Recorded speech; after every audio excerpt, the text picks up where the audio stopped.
والسلام على الأنبياء والمرسلين ومن تبعهم بإحسان إلى يوم الدين أما بعد.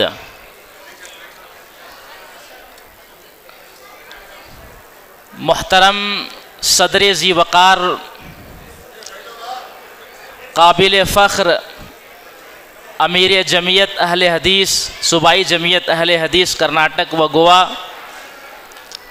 فضیلت الشیخ عبدالوہاب عبدالعزیز جامعی حفظہ اللہ، مدرسہ دارالہدیٰ کے تمام ذمہ داران اور اس اجلاس میں شرکت کرنے کے لیے آئے ہوئے جملہ سامعین و سامعات، بڑی خوشی ہوئی کہ وہ مدرسہ جس مدرسہ کی بنیاد بہت پہلے ڈالی گئی اور پتہ یہ چلا اس مدرسہ کی تاریخ کے تعلق سے کہ اس مدرسہ سے علم حاصل کرنے والے علماء کرام کی ایک بہت بڑی تعداد ہے۔ اللہ رب العالمین کی یہ توفیق ہے کہ اس سرزمین پر اللہ رب العالمین نے سب سے شروع میں ایک مدرسہ قائم کرنے کی توفیق عطا فرمائی، جہاں سے پڑھ کر کے بہت سارے لوگوں نے علم حاصل کیا اور الحمدللہ آج یہ مدرسہ چل رہا ہے۔ واقعی یہ بڑی خوشی کی بات ہے۔ ابھی دیکھیے ہمارے سامنے جو چھوٹے چھوٹے بچے آ کر کے آپ کے سامنے کچھ بول رہے تھے 2 منٹ 5 منٹ، تو اس کے پیچھے ان کے اساتذہ کی بہت محنت ہوتی ہے۔ یہ جو مائک ہے، اس مائک کے سامنے آ کر کے 2 منٹ بولنا یہ بہت آسان نہیں ہے۔ یو پی کے ایک علاقے میں ایک بہت بڑا پہلوان تھا جن کو اقبال پہلوان کہا جاتا تھا۔ جب وہ کشتی لڑتا تھا تو اپنے مد مقابل کو کبھی بھی جیتنے نہیں دیتا تھا، ہمیشہ جیت انہی کی ہوتی تھی۔ علاقے میں ایک اجلاس، ایک کانفرنس منعقد کی گئی تو ان کو بھی دعوت دی گئی۔ ناظم اجلاس نے کہا کہ ہمارے علاقے کے بہت بڑے پہلوان اقبال پہلوان کو دعوت دی جاتی ہے کہ 2 منٹ ہمارے سامنے اپنے تاثر کا اظہار کرے۔ وہ مائک پہ آیا اور ایک بات کہہ کر کے اپنی جگہ لے لیے۔ کہا کہ آج تک میں بڑے بڑے پہلوانوں سے لڑتا تھا لیکن کبھی بھی میرے ماتھے پہ پسینہ نہیں آیا، ہمیشہ میں جیتا، لیکن آج جب 2 منٹ بولنے کے لیے مجھے مائک دیا گیا ہے تو کوئی آ کر کے مجھے چیک کریں، اوپر سے نیچے پسینے میں پورا شرابور ہو گیا ہوں۔ تو مائک پر آ کر کے بولنا اور خطاب کرنا یہ بہت آسان نہیں ہے۔ تو یہ بچے، ننھے ننھے بچے، یہ آپ کے لگائے ہوئے پودے ہیں جہاں سے آپ نے دیکھا مختلف موضوعات پر تقریریں کی، دل الحمدللہ خوشی سے بھر آیا۔ تو چونکہ وقت کافی ہو چکا ہے، بہت ساری چیزیں تو میں سوچا تھا، خطبہ جمعہ بھی ہوا ہے، کچھ باتیں انشاءاللہ کہ ایک اچھا مسلمان انسان کیسے بنے گا، ایک اچھا مسلمان بننے کے لیے ہم کو کیا کرنا پڑے گا، اسلام کی نظر میں کون لوگ ایسے ہوتے ہیں جو اچھے ہوتے ہیں۔ آج اپنے آپ کو مسلمان کہنے والے آپ کو بہت مل جائیں گے لیکن اچھا مسلمان آپ کو بہت کم ملے گا۔ تو قرآن و احادیث کے اندر بہت ساری ایسی چیزیں ہیں جن کو اپنا کر کے ایک شخص اچھا مسلمان بن سکتا ہے، اسلام کی نظر میں وہ اچھا ہو سکتا ہے۔ ضرورت اس بات کی ہے کہ ان چیزوں کو جن چیزوں کی بنیاد پر اسے اچھا کہا گیا ہے وہ چیزیں ہمیں اور آپ کو اپنانے کی ضرورت ہے۔ تو چند پوائنٹ آپ کے سامنے ذکر کر کے اپنی جگہ لوں گا۔ نمبر 1، اسلام کی نظر میں اچھا وہ آدمی ہے جن کے اخلاق اچھے ہوں۔ یہ بچے جو آپ کے سامنے تقریر کر رہے تھے، ان کی تربیت میں عقیدے کے بعد دوسرے نمبر پہ اخلاق کی تربیت کی جائے گی، اور مدارس و جامعات میں اس بات کا خاص طور پر خیال رکھا جاتا ہے، کیونکہ ایک مسلمان کے لیے اچھا ہونے کی سب سے پہلی دلیل یہ ہے کہ اس شخص کا اخلاق اچھا ہو۔ اگر کسی کے اخلاق اچھے ہیں تو وہ اسلام کی نظر میں اچھا ہے۔ اللہ کے نبی صلی اللہ علیہ وسلم کی بڑی جامع حدیث آپ کے سامنے پیش کر رہا ہوں، اس حدیث کو آپ غور سے سنیں۔ ان مسروق قال كنا جلوسا مع عبد الله بن عمرو يحدثنا اذ قال لم يكن رسول الله صلى الله عليه وسلم فاحشا ولا متفحشا وانه كان يقول ان خياركم احاسنكم اخلاقا رواہ البخاری فی کتاب الادب۔ یہ صحیح بخاری شریف کتاب الادب کی حدیث ہے۔ حضرت مسروق کہتے ہیں، بڑے مشہور صحابی عبداللہ ابن عمرو رضی اللہ عنہما کے پاس ہم لوگ بیٹھے ہوئے تھے، باتیں ہو رہی تھیں، اور وہ کہہ رہے تھے کہ اللہ کے رسول صلی اللہ علیہ وسلم فحش گو نہیں تھے، بے حیائی والی چیزیں آپ سے ظاہر نہیں ہوتی تھیں، آپ بد کلامی نہیں کرتے تھے۔ اور عبداللہ ابن عمرو رضی اللہ عنہما نے کہا کہ اللہ کے نبی صلی اللہ علیہ وسلم کا یہ فرمان ہے کہ ان خیارکم احاسنکم اخلاقا، تم میں سب سے اچھے وہ لوگ ہیں جن کے اخلاق اچھے ہیں۔ تو اسلام کی نظر میں اچھے وہ لوگ ہوتے ہیں جن کے اخلاق اچھے ہوتے ہیں۔ آج دنیا میں اگر دیکھ لیا جائے تو انسان لوگوں کی نظروں میں اچھا بننے کی کوشش کرتے ہیں۔ جب انسان انسانوں کی نظر میں اچھا بننے کی کوشش کرے گا، کوئی ضروری نہیں ہے کہ وہ اللہ کی نظر میں بھی اچھا ہو یا اسلام کی نظر میں اچھا ہو، لیکن اگر اللہ کی نظروں میں وہ اچھے ہو گئے، اسلام کی نظروں میں اچھے ہو گئے، تو اللہ رب العالمین لوگوں کے دلوں میں اس کی محبت کو ڈالے گا۔ پوری دنیا والے ٹوٹ کر کے ان سے محبت کریں گے، وہ دنیا والوں کی نظروں میں بھی اچھا ہو جائیں گے۔ اس لیے ہمیں ضرورت اس بات کی ہے کہ اسلام کی نظر میں اچھا بننے کی کوشش کریں۔ یہ پہلا فارمولہ ہے کہ اگر ہم اپنے اخلاق کو درست کر لیں تو اسلام کی نظر میں اچھے ہوں گے۔ نمبر 2، اسلام کی نظر میں اچھا بننے کے لیے دوسری چیز یہ ہے کہ وہ آدمی جو لوگوں کو فائدہ پہنچائے وہ اسلام کی نظر میں اچھا ہوتا ہے۔ لوگوں کو فائدہ پہنچانے والا وہ اسلام کی نظر میں اچھا ہوتا ہے، وہ اللہ کی نظروں میں اچھا ہوتا ہے۔ اللہ کے رسول صلی اللہ علیہ وسلم کی بڑی جامع حدیث آپ کے سامنے پیش کر رہا ہوں۔ ان جابر بن عبداللہ ان رسول اللہ صلی اللہ علیہ وسلم قال المؤمن یألف ویؤلف ولا خیر فی من لا یألف ولا یؤلف وخیر الناس انفعهم للناس رواہ الطبرانی فی المعجم الاوسط وصححہ الالبانی فی صحیح الجامع۔ یہ طبرانی کی صحیح حدیث ہے جس کو علامہ البانی رحمہ اللہ نے صحیح کہا ہے۔ حضرت جابر ابن عبداللہ رضی اللہ تعالی عنہ روایت کرتے ہیں کہ اللہ کے رسول صلی اللہ علیہ وسلم نے فرمایا المؤمن یألف ویؤلف، مومن خود مانوس ہوتا ہے اور دوسروں کو مانوس کرتا ہے۔ مطلب کیا ہے کہ مومن پہچانا جاتا ہے اور اپنی ذات سے مومن دوسروں کو پہچان کراتا ہے، اپنا انٹروڈیوس کراتا ہے۔ ایک مطلب یہ ہے کہ مومن لوگوں سے جڑ کر کے رہتا ہے اور لوگ ان سے جڑ کر کے رہتے ہیں۔ ایک مطلب یہ بھی ہے کہ مومن سے لوگ محبت کرتے ہیں اور مومن دوسروں سے محبت کرتا ہے۔ تو بہرحال اس کا مفہوم بہت وسیع ہے، یعنی مومنوں کے اندر ایسی صفات ہوتی ہیں، ایسے اخلاق ہوتے ہیں، ان کے کیریکٹر اتنے بلند ہوتے ہیں کہ لوگ ان کو پہچان لیتے ہیں کہ یہ واقعی حقیقی معنوں میں مومن ہے۔ اور اللہ کے رسول صلی اللہ علیہ وسلم نے کہا وَلَا خَيْرَ فِي مَنْ لَا يَعْلَفُ وَلَا يُعْلَفُ، اس آدمی میں کوئی بھلائی نہیں جو نہ خود مانوس ہوتا ہو اور نہ لوگ ان سے مانوس ہوتے ہو۔ حدیث کے آخر میں اللہ کے رسول صلی اللہ علیہ وسلم نے فرمایا وَخَيْرُ النَّاسِ أَنفَعُهُمْ لِلنَّاسِ، تمام لوگوں میں سب سے اچھے وہ لوگ ہیں جو لوگوں کو فائدہ پہنچائے۔ سوال یہ پیدا ہوتا ہے کہ لوگوں کو فائدہ پہنچانے والا اسلام کی نظر میں سب سے اچھا آدمی ہے، تو یہ فائدہ پہنچانے کا مطلب کیا ہے؟ فائدہ پہنچانے کا مطلب کیا ہے؟ جب تک ہم یہ نہ جان لیں کہ فائدہ پہنچانے کا مطلب کیا ہے، تب تک حدیث کا مفہوم سمجھ میں نہیں آئے گا۔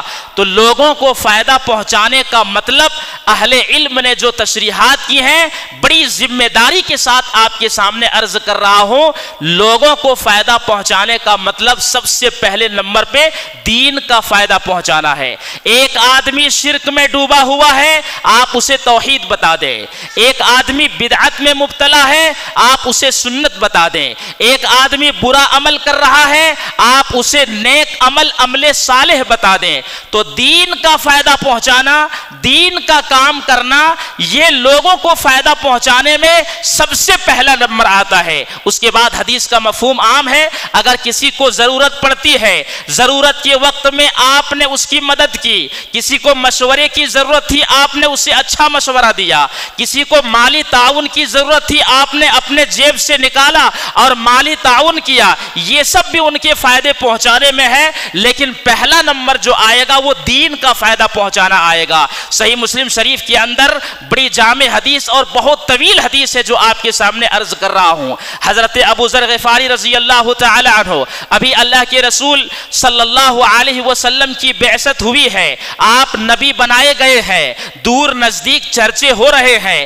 کہ مکہ مکرمہ کے اندر وہ نبی آ چکے ہیں جو یہ کہتے ہیں کہ میں اللہ کی طرف سے بھیجا ہوا ہوں۔ حضرت ابو ذر غفاری رضی اللہ تعالی عنہ اپنے بھائی اور اپنی ماں کے ساتھ نکلتے ہیں قبیلہ غفار سے، اور مکہ کے قریب اپنے ننیحال میں جا کر کے قیام کرتے ہیں۔ وہاں سے ان کا بھائی مکہ مکرمہ جاتا ہے اور سن کر کے آتا ہے کہ یہاں پر ایک شخص ایسے ہیں جو کہتے ہیں کہ میں اللہ کا رسول ہوں۔ دوڑے دوڑے اپنے گھر آئے اور اپنے بھائی سے کہا کہ مکہ مکرمہ کے اندر ایک شخص آئے ہیں جو کہتے ہیں کہ میں اللہ کا رسول ہوں، جا کر کے چیک کر کے دیکھو۔ لہٰذا حضرت ابو ذر غفاری رضی اللہ تعالی عنہ فوراً مکہ مکرمہ گئے اور 30 دنوں تک مکہ مکرمہ میں ٹھہرے رہے۔ 30 ڈیز، ایک مہینہ مکمل۔ اور کمال کی بات یہ ہے کہ اس ایک مہینے کے اندر اناج کا ایک لقمہ اپنے منہ کے اندر نہیں ڈالا، ایک لقمہ بھی اپنے منہ کے اندر نہیں ڈالا۔ تو سوال یہ پیدا ہوتا ہے کہ یہ جی کیسے رہے تھے، کیسے ان کی جان بچ گئی، کیا کھا کر کے زندگی گزار رہے تھے؟ حضرت ابو ذر غفاری رضی اللہ تعالی عنہ کہتے ہیں کہ 30 دنوں تک میں نے صرف زمزم سے اپنے پیٹ کو بھرا۔ 30ویں دن نبی اکرم صلی اللہ علیہ وسلم سے ملاقات ہوئی، رات میں، رات کے روشنی میں، اور جس وقت 14ویں چاند کی رات تھی، اللہ کے رسول صلی اللہ علیہ وسلم سے ملاقات ہو گئی 30ویں دن۔ کہا کہاں سے آئے ہو، نام بتایا، پتہ بتایا، قبیلے کا نام بتایا، اور کہا کہ میں آپ سے ملنے کے لیے آیا ہوں۔ اسی وقت اللہ کے نبی صلی اللہ علیہ وسلم کے ہاتھوں انہوں نے اسلام کو قبول کر لیا، اور جب نبی اکرم صلی اللہ علیہ وسلم کے ہاتھوں اسلام قبول کیا، کہا ابو ذر اتنے دنوں تک تم کھا کیا رہے تھے؟ کہا جب بھوک لگتی تھی تو میں زمزم کا پانی پیتا تھا، تو میں نے کبھی بھوک کی شدت کو محسوس نہیں کیا، اور جب پیاس لگتی تھی تو زمزم کے پانی کو نوش فرماتا تھا، تو اس سے میری پیاس بجھ جاتی تھی۔ اسی موقع پر نبی اکرم صلی اللہ علیہ وسلم نے کہا کہ زمزم کے پانی میں 2 صفات ہیں، 2 خوبیاں ہیں۔ پہلی خوبی یہ ہے کہ اگر بھوک مٹانے کے لیے کوئی پیے گا تو اس کی بھوک بھی مٹے گی، اور پیاس بجھانے کے لیے اگر کوئی پیے گا تو اس کی پیاس بھی بجھے گی۔ جب جانے لگے تو جاتے ہوئے اللہ کے نبی صلی اللہ علیہ وسلم نے جو کہا وہ ہمارے اس پوائنٹ کی دلیل ہے۔ کہا فَهَلْ أَنْتَ مُبَلِّغٌ عَنِّي قَوْمَكَ عَسَى اللَّهُ أَن يَنْفَعَهُمْ بِكَ وَيَأْجُرُكَ فِيهِمْ۔ اے ابو ذر، کیا تم میری طرف سے اس دین کی تبلیغ کرو گے، اس دین کی تبلیغ کرو گے عسى الله ان ينفعهم بك، قریب ہے کہ اللہ تعالی دین کی تبلیغ کرنے کی وجہ سے لوگوں کو فائدہ پہنچائے۔ میں نے جو پوائنٹ ذکر کیا کہ لوگوں کو فائدہ پہنچانے میں پہلا نمبر دین کا فائدہ پہنچانا ہے، یہ مسلم شریف کی حدیث بھی بتا رہی ہے۔ آپ صلی اللہ علیہ وسلم نے کہا اللہ اس کے ذریعے سے لوگوں کو فائدہ پہنچائے گا، اور صرف فائدہ ہی نہیں پہنچے گا بلکہ کہا وَيَأْجُرُكَ فِيهِمْ، اور تمہیں بھی اجر ملے گا۔ دل کے اندر خلوص اور للہیت تھی، اسی لیے کہتے ہیں خلوص و للہیت کے ساتھ انسان اگر کام کرنا شروع کر دے اللہ کی مدد آتی ہے، علاقے فتح یاب ہوتے ہیں، توحید کے جھنڈے گاڑ دیے جاتے ہیں، شرک کو جڑ سے اکھاڑ دیا جاتا ہے، بدعت کی جگہ پہ سنت جگہ لے لیتی ہے، لیکن شرط یہ ہے کہ خلوص و للہیت کے ساتھ دین کا کام کیا جائے۔ واپس پلٹ کر کے آئے، پہلی تبلیغ اپنے ماں کے اوپر کی، ماں مسلمان ہو گئی، دوسری تبلیغ اپنے بھائی کے اوپر کی، بھائی مسلمان ہو گئے، تیسری تبلیغ اپنے قبیلے والوں پر کی، آدھا قبیلہ مسلمان ہوا۔ آدھے قبیلے نے کہا جب اللہ کے نبی صلی اللہ علیہ وسلم واپس آئیں گے، ہجرت کر کے آئیں گے تب ہم مسلمان ہوں گے۔ ہجرت کے موقع پر آدھے قبیلے مسلمان ہو گئے، اور دیکھیے قبیلے اسلم آیا، کہا ہمارا بھائی قبیلے غفار مسلمان ہو گئے، ہم بھی مسلمان ہو جاتے ہیں، پورے دو قبیلے مسلمان ہو گئے۔ تو جو لوگوں کو فائدہ پہنچائے، آپ صلی اللہ علیہ وسلم نے کہا وَخَيْرُ النَّاسِ أَنفَعُهُمْ لِلنَّاسِ، تمام لوگوں میں اسلام کے نزدیک اچھے وہ لوگ ہیں جو لوگوں کو فائدہ پہنچائے۔ اسلام کی نظر میں تیسرا آدمی جو اچھا ہے وہ آدمی جو اپنے گھر والوں کے لیے اچھا ہو۔ مرد و خواتین کی ایک بڑی تعداد موجود ہے، یہ آپ اپنی ذہن میں اس بات کو بیٹھا لیں۔ اخلاق اور کردار کی دو قسمیں ہوتی ہیں، ایک تو یہ ہے کہ آپ اسے دین کی حیثیت سے آپ کے اندر ایسی صفات آ جائیں جو اللہ کے نبی صلی اللہ علیہ وسلم نے بتائے ہیں، واقعی معنوں میں آپ کو اس کا فائدہ ملے گا۔ لیکن اگر ناٹک انسان کرے گا، جس کو آدمی کہتا ہے رینٹل اخلاق، کرائے والا اخلاق، آپ ایئر ہوسٹس کے یہاں چلے جائیے، جب آپ کسی پلین میں داخل ہوتے ہیں تو مسکرا کر کے آپ کا ویلکم کرتے ہیں۔ کسی اچھے ہوٹل میں چلے جائیں، سر کچھ لیجئے گا، کچھ آپ کو چاہیے، مطلب چاروں طرف دو چار آدمی آگے پیچھے دوڑ رہا ہے، مسکرا رہا ہے، آپ کا سامان اٹھا رہا ہے، اور بہت پیشن سے آپ سے بات کرتا ہے۔ اسلام کے نزدیک اس اخلاق کی کوئی ضرورت نہیں ہے، کوئی ضرورت نہیں ہے اس اخلاق کی۔ ارے وہ تو کرائے والے ہیں جو 20-25 ہزار دے کر کے ان کو ایسا بنایا جاتا ہے۔ ہمارا دین یہ کہتا ہے کہ فطری طور پر ہمارے اندر دین کی حیثیت سے نبی اکرم صلی اللہ علیہ وسلم کے جو اعلیٰ اخلاق تھے وہ ہونے چاہیے، اور اس کی پہچان باہر سے اللہ کے نبی صلی اللہ علیہ وسلم نے نہیں کرائی۔ آپ نے یہ نہیں کہا کہ جو باہر والوں کے لیے اچھا ہوگا وہ اسلام کی نظر میں اچھا ہوگا، آپ نے کہا جو گھر والوں کے لیے اچھا ہوگا وہ اسلام کی نظر میں اچھا ہوگا۔ آپ صلی اللہ علیہ وسلم کی جامع حدیث ان عائشہ رضی اللہ عنہا قالت قال رسول اللہ صلی اللہ علیہ وسلم خیرکم خیرکم لأہلہ وانا خیرکم لأہلی، رواہ الترمذی فی ابواب المناقب، سنن ترمذی کتاب المناقب کی حدیث ہے۔ حضرت عائشہ صدیقہ رضی اللہ عنہا کہتی ہیں آپ صلی اللہ علیہ وسلم نے فرمایا تم میں اچھا وہ آدمی ہے جو اپنے گھر والوں کے لیے اچھا ہو، اور تم تمام لوگوں میں سب سے زیادہ میں اپنے گھر والوں کے لیے اچھا۔ میرے بھائی آج اگر مسلمانوں کا جائزہ لیا جائے، باہر والوں کے لیے وہ صرف اچھا بنا ہوا پھر رہا ہے۔ باہر والوں کے سامنے اگر کوئی غلطی ہو جائے انسان فوراً اس سے معافی مانگ لیتا ہے، سوری بول لیتا ہے، لیکن وہی آدمی گھر میں واپس پلٹ کر کے آ جائے، ایک معمولی بات پر بچے کو ڈانٹ رہے ہیں، بچوں پر کوئی شفقت و مہربانی نہیں، بیوی سے جھگڑے ہو رہے ہیں، اور ایک معمولی بات پر غصہ 100 ٹیمپریچر ہائی ہو جاتا ہے، بھائی یہ کون سے اخلاق ہیں کہ گھر والوں کے لیے انسان اچھا بن ہی نہیں پا رہا ہے اور باہر والوں کے لیے اچھا بننے کی کوشش کر رہا ہے؟ اسلام یہ کہتا ہے گھر والوں کے نزدیک اگر تمہارے اخلاق اچھے ہوں گے، گھر والے اگر یہ گواہی دیں کہ یہ آدمی اچھا ہے، تو اسلام کی نظر میں اچھا بنو گے، باہر والوں کے نزدیک اچھا بنو گے۔ اسلام نے یہ نہیں کہا کہ جو باہر والوں کے نزدیک اچھا ہو وہ اسلام کے نزدیک اچھا ہے۔